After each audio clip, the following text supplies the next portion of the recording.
गणगण गणात बोते. स्वागत आहे तुमचे आपल्या भक्तिप्रिया चॅनलवर. आजचा दिवस तुम्हाला छान सुखाचा समाधानाचा जाऊ देत, हीच महाराजांच्या चरणी प्रार्थना आणि व्हिडिओला सुरुवात करते. 2 ऑक्टोबर बुधवारचा दिवस आणि या दिवशी सर्व पितृ अमावस्या आली आहे. सर्व पितृ अमावस्येलाच दर्श अमावस्या असेही म्हणतात. या अमावस्येच्या तिथीस एक छोटासा उपाय आपण जरूर करायचा आहे. आपल्या जीवनातील मोठ्यात मोठी समस्या नक्की दूर होईल. जर कोणी तुमच्यावर काही केले असेल, कितीही मोठं, आणि त्यामुळे तुमची प्रगती होत नसेल, प्रत्येक कामात अडथळे येत असतील, घरात आजारपण असेल, तब्येत साथ देत नसेल, तर हा एक छोटासा उपाय सर्व पितृ अमावस्यास केल्यास सर्व अडचणी दूर होतील. तर मग चला जाणून घेऊयात तो उपाय कसा करायचा आहे. आपल्या घराजवळ महादेवाचे मंदिर असेल किंवा महादेवाचे मंदिर नसल्यास कुठलेही मंदिर असेल तर अशा मंदिरात जायचे आहे.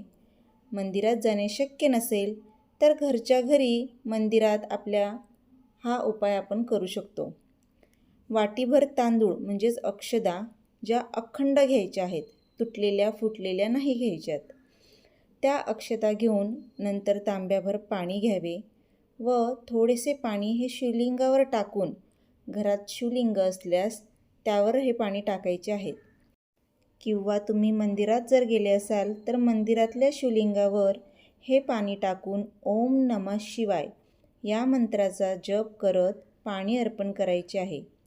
महिलांनी नमः शिवाय ओम अशा प्रकारे या मंत्राचा जप करायचा आहे. महादेव हे भोलेनाथ आहेत. ते अगदी तुमच्या तांब्याभर जलाने देखील प्रसन्न होतात आणि आपल्या परीने चंदन किंवा बेलपत्र अशा गोष्टीही आपण त्यांना अर्पण करायच्या आहेत. आणि जे अक्षदा आपण घेतलेल्या आहेत त्या आपण जल अर्पण करताना त्या शिवलिंगाच्या जवळ किंवा महादेवांच्या जवळ नक्की ठेवायच्या आहेत.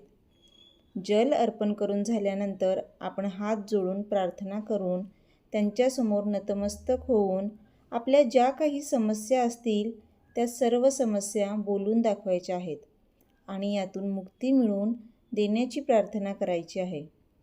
नंतर तेच तांदूळ घेऊन आपण देवळातून घरी यायचे आहे आणि जर आपण घरातच हा उपाय केला असेल तर हे तांदूळ आपण देवघरापासून उचलून आपल्या किचनमध्ये ठेवायचे आहेत आणि रात्री 10 नंतर 12च्या आत हे वाटीभर तांदूळ जे आहेत ते घरात प्रवेश करताना ठेवायचे आहेत.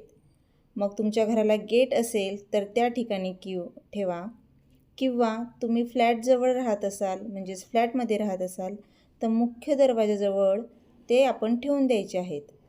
आणि ते ठेवण्याआधी 7 ते 8 कापराच्या वड्या आपण त्या तांदळावर ठेवून तो जाळायचा आहे म्हणजेच प्रज्वलित करायचा आहे.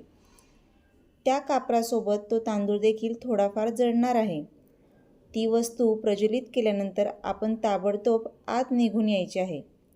नंतर कुठेही आपण झालेल्या कापरामुळे कुठे आग लागणार नाही याची काळजी ती मात्र नक्की घ्यायची आहे.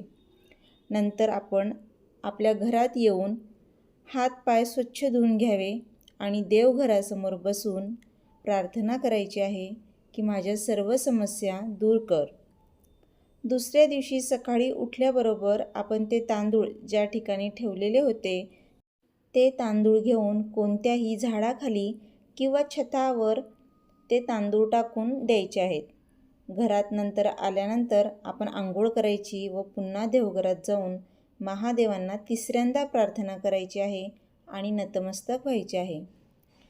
मित्रमैत्रिणींनो, सर्व पितृ अमावस्यास केलेला हा छोटा उपाय महादेवांच्या कृपेने जीवनातील मोठ्यातील मोठ्या बाधा दूर करतील.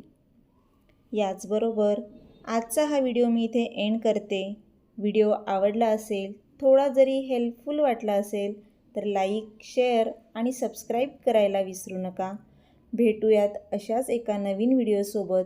तोपर्यंत सर्वांना श्री स्वामी समर्थ.